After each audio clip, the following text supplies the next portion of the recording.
અહીં K1 છે અને અહીં K2 છે. ચલો અહીંથી આ પ્રવાહ દાખલ થયો, અહીંથી બહાર નીકળ્યો, તો આ C1 થયો, આ C2 થયો. તો જોડાણ થાય. હા, હવે એની માટે તમે C1 જ્યારે લખતા તો C1 બરાબર શું લખશો? A1 epsilon naught A upon, દાખલા તરીકે આખી તમને D આપેલી હોય તો આ D/2 થશે અને આ D/2 થાય. બરાબર? એરિયા તો સરખો જ રહેવાનો છે. આ સમજ? એરિયા કેમ સરખો રહેશે? જુઓ ફરી વાર, આ પ્લેટ ઉપરની છે, આ પ્લેટ નીચેની છે અને વચ્ચે પ્લેટ છે, પણ આ એરિયા નથી બદલાયો ભાઈ. બે પ્લેટ વચ્ચેનું અંતર બદલાયું. સમજ પડી રીતેશ? તો હવે આનું સૂત્ર લખવા જાવ એટલે શું લખાશે? નીચે D/2 થઈ જશે, આ 2 ઉપર જતો રહે તો આ C1 થયો. એવી રીતે C2 શું લખાશે? 2K2 epsilon naught A upon D. પણ આ બેનું જોડાણ શું થશે? શ્રેણી, એટલે 1/C વાળું સૂત્ર વપરાય. એવી રીતે મારે આની અંદરથી શોધવું હોય તો કેવી રીતે શોધાય? બોલો.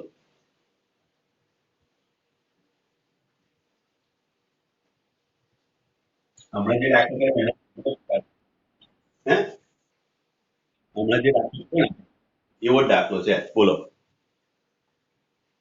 જો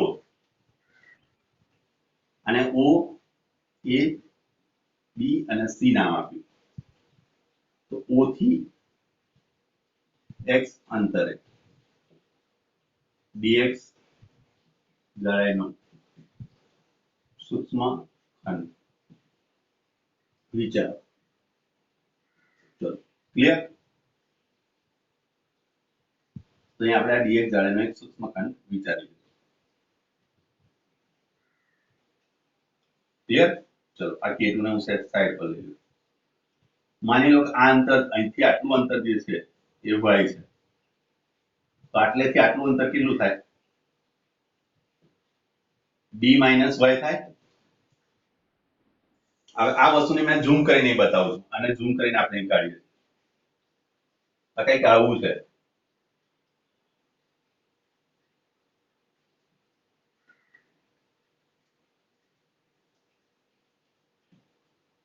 આ ઉપરનો ભાગ છે તમારો K1, આ K2, બરાબર?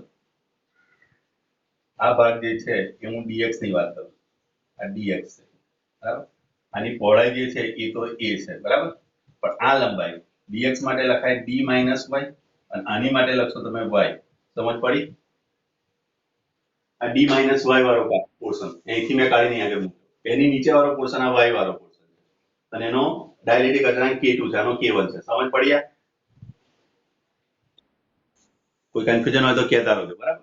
ચલો હવે ઉપરનો ભાગ છે એનું દાખલા તરીકે હું એવું કહ્યું કે DC1 છે. K1 છે એટલે DC1, અને આ K2 છે એને લખીએ DC2. લખાય આવું? ચલો હવે આ સૂત્રનો ઉપયોગ કરીને મને DC1 લખાવો.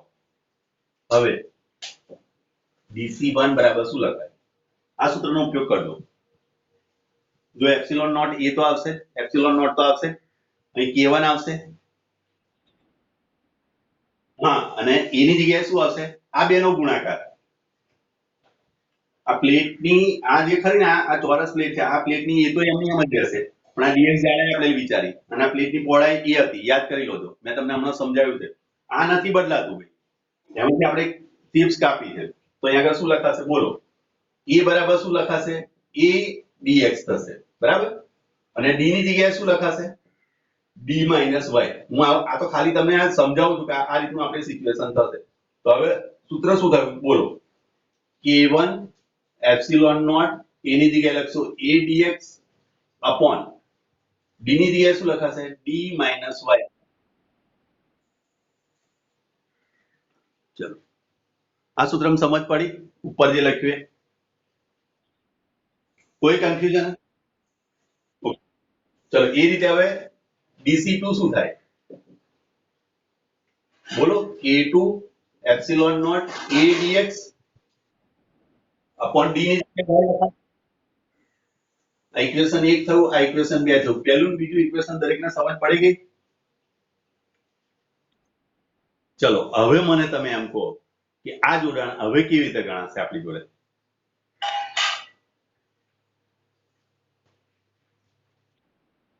હા, શા માટે છે? કારણ કે બે મેં હમણાં સમજાયા તમને K1 અને K2 આપીને. કારણ કે પ્રવાહ તમે આ રીતે અંદરની તરફ આવશે, પણ અહીંયા આગળ બે વિભાગ પડ્યા છે આપણે. અને કોની પર આધારિત છે? થીટા પર આધારિત છે. થીટાના અનુસંધાન એના ભાગ અલગ અલગ થાય છે. ક્લિયર આટલી વસ્તુ? હવે આ ઇક્વેશન ની અંદર તમે જો y આપણે ધારેલું છે, અહીં થીટા આપેલો છે, તો tan થીટાનો સૂત્રનો ઉપયોગ કરો. તો tan થીટા બરાબર આકૃતિ પરથી શું લખાય? tan થીટા બરાબર સામેની બાજુ ભાગ્યા પાસેની બાજુ. સામેની બાજુ તમારી d છે, પાસેની બાજુ a છે, તો શું લખાશે? d/a લખાય. સામેની બાજુ ભાગ્યા પાસેની બાજુ. એ જ રીતે y/ અહીંયા કે તમે x ધારેલું છે, આટલા અંતરથી x ધારેલું છે, જુઓ તો y/x પણ થાય. tan થીટા બરાબર y/x માટે y બરાબર તમે લખી શકશો xd/a. મેં જો xd લખ્યું છે, dx નથી લખ્યું. જો તમે dx કરશો તો પેલું dx ઉડી જશે. આ વિકલનનું dx છે. આ વિકલન માટે સંકલન માટે આપણે રાખેલું. અને આ xd થયો. આ x ને મેં આગળ લીધો. તો y ની કિંમત મારે જ્યાં જ્યાં દેખાય ભાઈ ત્યાં હું આ કિંમત મૂકી દઈશ. જે જગ્યાએ મને આ મળશે તે જગ્યાએ. બરાબર? એટલે આ y બરાબર મેં કિંમત કાઢી રાખી. હવે આપણને ખબર છે કે અહીંયા શ્રેણી જોડાણ થાય છે. તો શ્રેણી જોડાણનું સૂત્ર શું લખાશે? તો 1/dc is equal to 1/dc1 plus 1/dc2. પછી આપણે y ની કિંમત મૂકીએ. કારણ કે y ની અત્યારે કિંમત મૂકીશું થોડું બબલાઈ જશે. મીન્સ કે કેલ્ક્યુલેશન નહીં આવે. therefore 1/dc dc1 ની વેલ્યુ જ્યારે મૂકશો એટલે શું થશે? આ ભાગ નીચે આવશે ને આ ભાગ ઉપર આવી જશે. એટલે d - y upon epsilon naught k1 a dx plus ઉપર y આવી જશે. અહીંયા આગળ આવશે epsilon naught k2 a dx. હવે y ની કિંમત અહીં પુટ કરો. એ પેલું છેદ ઉડાડતા આપણને ફાવે, કેલ્ક્યુલેશન કરતા ફાવે. એટલે y નો મારે લોપ કરવો હતો. બરાબર? એટલે y નો આપણે લોપ કરી દઈએ. ચલો, જગ્યા મને ઓછી પડશે એટલે આ કાઢી નાખું છું હવે. બરાબર? ચલો,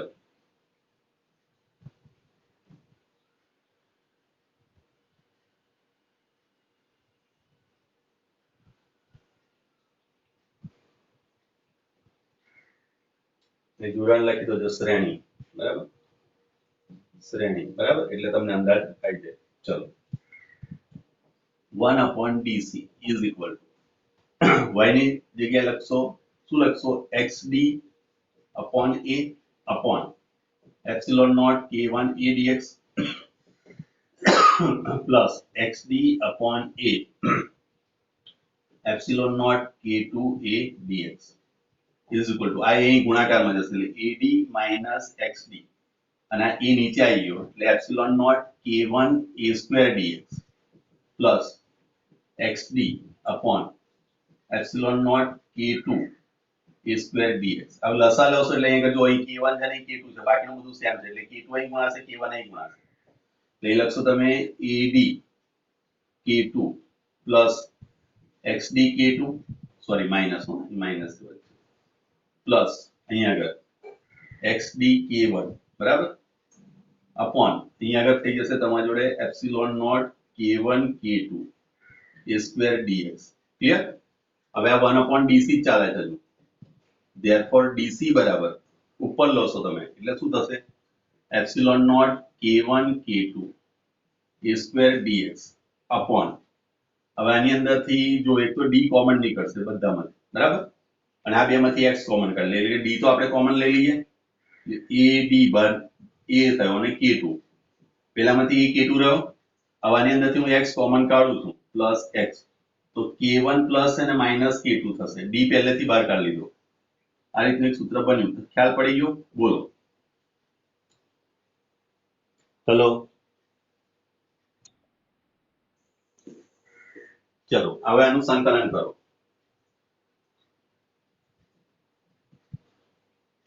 સંકલન લેતા ઇન્ટિગ્રેશન dc કરશો એટલે c જવાબ આવી જશે.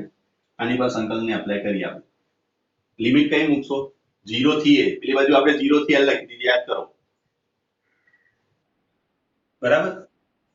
તો 0 થી a epsilon naught k1 k2 a square dx છેદની અંદર d a k2 plus x k1 minus k2. હવે આ બધા અચળાંક છે બહાર કાઢી લઈએ. અને પછી પેલું ln વાળું સૂત્ર જો અપ્લાય યાદ કરી લો જો આદેશની રીત. હવે એનો શોર્ટકટ બી છે હું તમને લખાઈ દઉં એટલે સમજાવું એટલે તમને ખબર પડી જાય. ચલો epsilon naught k1 k2 a square એ બહાર નીકળી ગયો બરાબર. ચલો અહીંયા આગળ d બહાર નીકળી જશે ઇન્ટિગ્રેશન 0 થી a બરાબર dx upon a k2 plus x k1 minus k2 આ રીતે. હવે આના બરાબર તમારે શું ધારવાનું u ધારવાનું a k2 plus x k1 minus k2 બરાબર u ધારો બરાબર અને u ની સાપેક્ષે વિકલન કરો u ની સાપેક્ષે વિકલન. therefore ચલો આનું વિકલન કરવા જશો એટલે પહેલાનું 0 થઈ જશે પ્લસ આનું વિકલન કરવા જશો એટલે k1 minus k2 અચળાંક છે તો dx upon du રહેશે is equal to 1. therefore dx is equal to du upon k1 minus k2. હવે યાદ રાખજો મેથ્સ વાળાને ખબર પડી જાય કે જ્યારે આનું 1 upon x વાળું જ્યારે સૂત્ર તમે યુઝ કરતા હોય તે વખતે છેદમાં જુઓ આ અચળાંક છે અને આનો સહગુણક હોય એ જ છેદમાં આગળ નીકળી જાય. જો આનો સહગુણક બહાર નીકળી ગયો અને du માં રૂપાંતર થયું આ રીતે પણ તમે યાદ રાખો તો બી ચાલશે કે x નો જે સહગુણક હોય એ બહાર નીકળી જશે હા અને du ઉપર આવી જાય dx ની જગ્યાએ બરાબર. તો હવે આપણી જોડે ફોર્મ્યુલામાં આવું થઈ જશે c is equal to 1 upon એટલે કે આ તો સૂત્ર છે જ આપણી જોડે અચળાંકો epsilon naught k1 k2 a square બરાબર upon d અને આ પોર્શન આખો બહાર નીકળી ગયો કહો k1 k2 વાળો k1 minus k2 અને બહાર લઈ લીધો ઇન્ટિગ્રેશન du upon u 0 થી a આનું સંકલન થશે ln u બરાબર epsilon naught k1 k2 a square upon d k1 minus k2 બરાબર. ચલો હવે આનું ln u એની કિંમત પુટ કરો 0 થી a બરાબર. ચલો આટલે સુધી સમજ પડી તો કન્ફ્યુઝન જ મને કહી દો કેમેરા ઉપર લેવું. ચલો સમજ પડી દરેકને હેલો કોઈ કન્ફ્યુઝન નથી ને. ચલો તો આ સાઈડ લઈ લો. ચલો અને ઉપર લઈ લઈએ છે જુઓ અહીંયા આગળ epsilon naught k1 k2 a square upon b k1 minus k2 આ તો એઝ ઇટ ઇઝ રહ્યું. હવે ln u ની કિંમત આપણે પાછી મૂકીએ a k2 plus x k1 minus k2 બરાબર અને અહીં પેલો કૌંસ કરો 0 થી a. ચલો epsilon naught k1 k2 a square upon b k1 minus k2 ln પહેલું આપણે લખીશું શું x બરાબર a તો અહીંયા આગળ લખશો a k2 અહીં a મૂકશો એટલે a k1 આવશે minus a k2 clear minus ln a k2 આ 0 થઈ ગયો આખું આ a k2 ઉડી જશે એટલે a k1 રહ્યો a k2 રહ્યો વચ્ચે માઈનસ નિશાની એટલે આપણી જો ફાઇનલ ઇક્વેશન આવશે epsilon naught k1 k2 a square upon d k1 minus k2 બરાબર અહીંથી ln આ a k1 ને a k2 લખશો એટલે એ તો ઉડી જવાનો એટલે k1 upon k2 આ તમારું કેપેસિટન્સ નું સૂત્ર થઈ ગયું. આ સૂત્ર તમારે યાદ રાખી દો તો સારું છે બાકી પરીક્ષામાં તમે એને સાબિત કરવા જશો તો બહુ લાંબુ પડશે. હા બોલ હે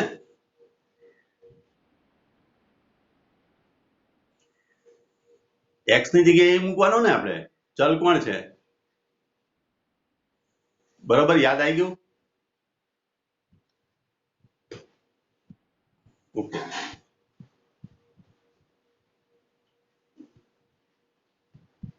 ચલો કોઈ છે કન્ફ્યુઝન ઓકે વિડિયો જોઈ લેજો ના સમજ પડે મને ફરી પૂછી લેજો.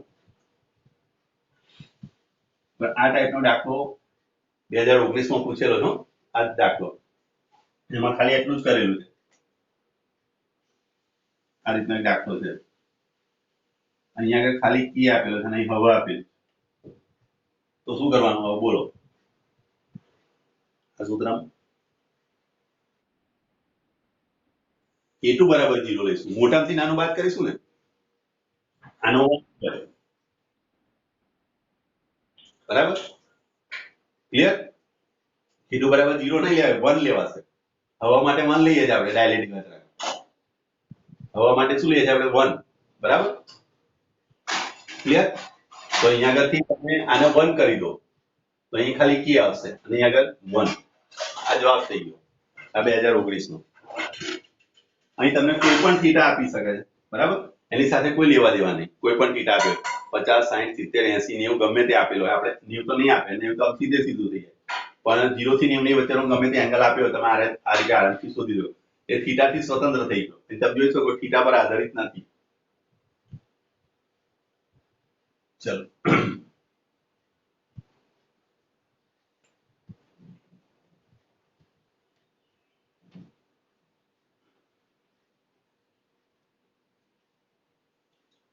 હવે એક પરિસ્થિતિ બીજી છે, એ હું તમને રકમ લખાવું છું અને તમે ટ્રાય કરજો પહેલા, પછી હું તમને નેક્સ્ટમાં કરાવીશું આપણે એવું હશે તો, નહીં તો ટ્રાય કરીએ આપણે, બરાબર.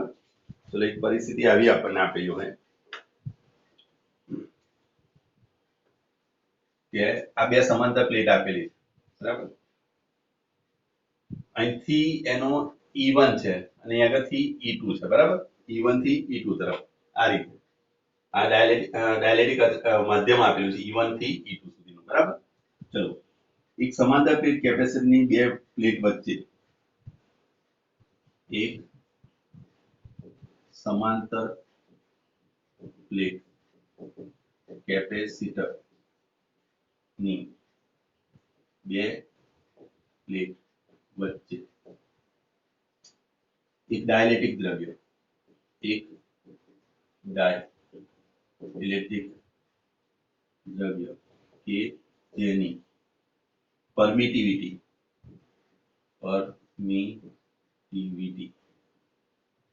E1 થી એપ્સિલોન 1 થી એપ્સિલોન 2 સુધી પ્લેટને લંબ દિશામાં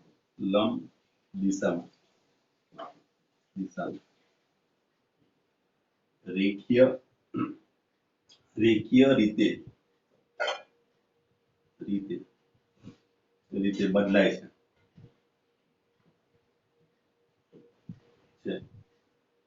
દરેક પ્લેટનું ક્ષેત્રફળ એ છે અને બે પ્લેટો વચ્ચેનું અંતર d છે, તો તંત્રનું કેપેસિટન્સ ગણો. E2 is greater than E1 છે, તમને આવી કન્ડિશન આપેલી, આનું ક્ષેત્રફળ એ તમને આપેલું છે, બે પ્લેટ વચ્ચેનું અંતર તમને d આપેલું છે, આ અંતર તમને d આપેલું છે, તો કેવી રીતે ગણાય બોલો?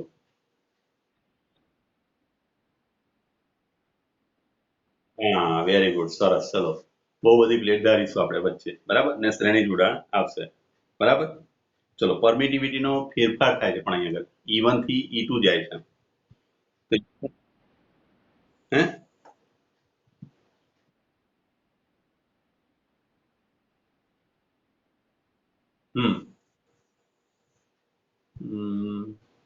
પહેલા તમારે દર શોધવો પડશે, અહીં ફેરફાર થઈ રહ્યો છે, તો એકમ લંબાઈ દીઠ કેટલો થાય? આ E2 મોટું છે, E2 minus E1 by D એ તમારો દર આવી જાય, બરાબર. એકમ લંબાઈ દીઠ આટલો ફેરફાર થાય છે, D બરાબર 1 લઈ લઈએ તો આટલો ફેરફાર થાય છે, કારણ કે ઉપરની તરફ જાવ એમ શું થાય, રેખીય રીતે વધી રહ્યો છે ઉપર, અહીં 1 હોય 2 હોય 3 હોય 4 હોય 5 હોય 6 હોય 7 હોય 8 હોય એ રીતે ઉપર જઈ જાય, આપણે, તો એ તમારે દર શોધવો પડશે, બરાબર? તો અહીંયા આગળથી કોઈક y અંતર માટે તમે એક વિચારો કે અહીંયા આગળ y અંતર એક નાની ખંડ વિચારો તમે, અહીંયા આગળ નાનો ખંડ, આ નાનો ખંડ થઈ ગયો, આ dy, ક્લિયર? તો અહીંયા આગળ આવવાનું, આના નાના ખંડ માટે તમે dc શું પહેલા dc બરાબર શું લખાશે? Epsilon naught a upon dy લખશો, ક્લિયર? હવે dy ને અનુરૂપ અહીં y બિંદુને અનુરૂપ પરમિટિવિટી નો દર કેટલો થયો? પરમિટિવિટી કેટલી થાય y ને અનુરૂપ? તો e1 તો અહીં હતી y માટે એપ્સિલોન કેટલી થશે? તો આ તો હતી જ આપણી જોડે, વત્તા એનો દર e2 e1 d, અને કેટલા અંતરે મૂક્યું? તો y અંતરે. એટલે આ તમારું થશે y માટે, આ તમારું dy થઈ જશે કે dy બરાબર તમે આ સૂત્ર યુઝ કરી શકશો, બરાબર? અને પછી આનું તમે સંકલન કરશો ક્યાંથી ક્યાં સુધી? તો આગળ 0 થી તમે e1 થી e2 તમે લઈ શકશો, બરાબર? સમજ પડી? પહેલી આ જે દર મેં સમજાવ્યો સમજ પડી? હેલો, કોણ આવ્યું? કોઈ આવ્યું છે? ઓકે, આ દર મેં સમજાવ્યો ખબર પડી? આ ફરી વાર જુઓ, અહીં જુઓ, આપણે એવું વિચારીએ કે એકમ લંબાઈ દીઠ મને કેટલો ફેરફાર થાય? તો d જ્યારે હતું તો આ બંનેનો તફાવત આપણે લખતા હતા e2 e1, એ વખતે તમારી જોડે d અંતર હતું, તો એકમ લંબાઈ માટે કેટલું? તો એ દર મળી જાય e2 e1 upon d, એટલે આ દર મળી ગયો આપણને, ક્લિયર? તો મારે કયા અંતર શોધવું છે? તો y અંતર, તો ગુણ્યા એકમ અંતર માટે આટલું, તો y માટે કેટલું? તો into y થઈ જશે. તો y માટે મને આ વસ્તુ મળશે, પણ આપણે સ્ટાર્ટિંગ ક્યાંથી કરીએ છીએ? e1 થી સ્ટાર્ટ કરીએ, અહીં 0 થી સ્ટાર્ટ નથી કરતા. જ્યારે y અંતર માટે શોધવા જઈએ તો આપણી જોડે થશે e1 plus e2 e1 by d into y. આ રીતનું સૂત્ર મળશે આપણને પરમિટિવિટીનો ફેરફારનો. સમજ પડી? બોલો, કોઈ કન્ફ્યુઝન આમાં? બરાબર, ચલો હવે આના પછી તમારે સૂત્ર લાવવું છે. આનું આ ડીસી માટે તમે આ સૂત્ર બનાવ્યું. હવે જ્યારે આ વસ્તુ કેવા જોડાણમાં થશે? આનું સૂત્ર કેવા જોડાણમાં થશે? શ્રેણી જોડાણમાં થશે. શ્રેણી જોડાણ એટલે 1/c કરશો. સમજ પડી? તો 1/c કરીને પછી આનું શ્રેણી જોડાણ કરીને જવાબ લાવવાનો પ્રયત્ન કરાશે. આ તો ટ્રાય કરજો તમે, બરાબર? ઓકે, ચલો તો આગળ જઈએ, બીજો દાખલો કરીએ કે કરવો છે? આ દાખલો બોલો, કરી નાખવો છે? ઓકે, ચલો ચલો ઓકે. તો આપણી જોડે y અંતરે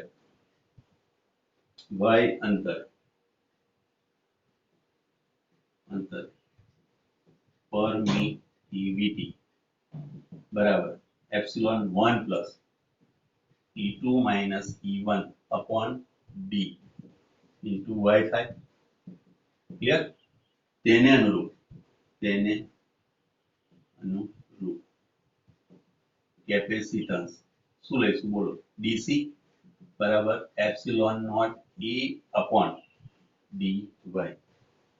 ક્લિયર આટલી વસ્તુ? કોઈ કન્ફ્યુઝન? ચલો હવે આવા અસંખ્ય કેપેસિટર થયા. એ અસંખ્ય કેપેસિટર શાની અંદર આવશે? કેવા જોડાણમાં આવશે? હે, સૂક્ષ્મ ભાગ લીધો ને આપણે, બરાબર? ચલો આવા દરેક કેપેસિટર શ્રેણી જોડાણ માં હોવાથી c બરાબર, અથવા તો તમે લખશો 1/dc. આવું 1/dc થયું. આ 1/dc નું તમે સંકલન કરશો એટલે 1/c આવશે, બરાબર? તો ઇન્ટિગ્રેશન 1/dc, dc ની જગ્યાએ તમે શું લખશો? Epsilon naught a into dy. આ રીતનું આપણને સૂત્ર એક મળે. ઓકે, બોલો, કોઈ કન્ફ્યુઝન આમાં?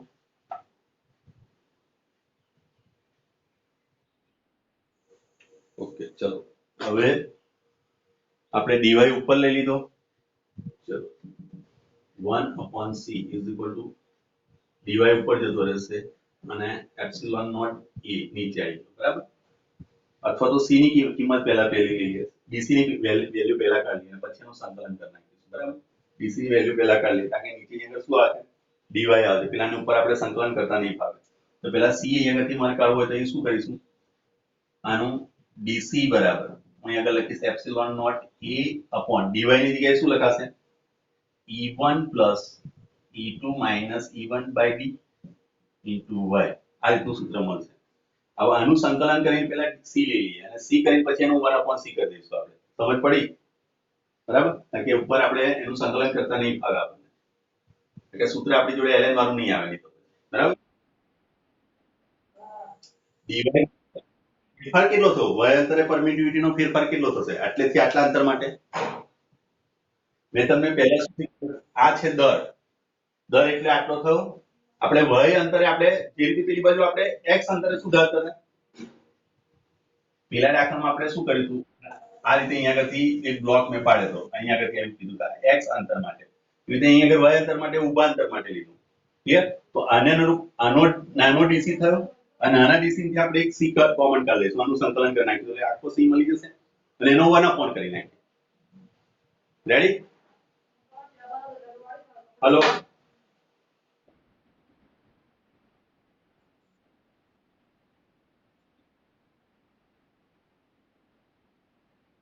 પણ આપણે આટલાની અંદર પરમિટિવિટી સાથે લેવાનું છે ને આપણે ફેરફાર જે લઈએ છે આંતર જે લઈએ છે અહીંથી અહીંયા આગળનું વચ્ચે ખાલી હોત હવા હોત તો આપણે આ કશું જ નતું થતું ને આનો મતલબ શું થયો કે આ શું બતાવે આપણને હવાઈ શું બતાવે એક પ્રકારનું આના બરાબર જો 1 લઈ લઈએ આ 1 છે તો ખાલી y એટલો જ રહેશે ને આપણે નીચે શું લખીએ છે y જ લખીએ છે ખાલી અથવા તો d લખીએ છે આનો મતલબ શું થયો d થયો એક પ્રકારનો અહીં કશું જ ના હોત તો પણ અહીંયા આગળ શું છે દ્રવ્ય આપણે ભરેલું છે આ કશું જ ના હોત તો આપણું સૂત્ર શું લખાશે epsilon naught a upon d થતું બરાબર હવે d ની જગ્યાએ આપણે શું કરવાનું છે મેં અહીંયા dy લખ્યું dy શા માટે લખ્યું કારણ કે મેં નાનું સૂક્ષ્મ ખંડ વિચાર્યું આ સૂક્ષ્મ ખંડની અંદર ફેરફાર કેટલો તો આ બંનેનો તફાવત E2 E1 તો છે વિથ રિસ્પેક્ટ ટુ d એકમ માટે આટલો હતો તો y માટે કેટલો હતો y અંતરે આટલું થઈ જશે એટલે આટલું તમને અંતર મળી ગયું y અંતરે તમને પરમિટિવિટી સાથેની તમારી જાડાઈ આનો મતલબ શું લખાય આનો મતલબ આપણે એવું લખીશું કે y અંતરે પરમિટિવિટી ના ફેરફાર સાથેનું અંતર જે વાસ્તવમાં આપણી જોડે d બતાવે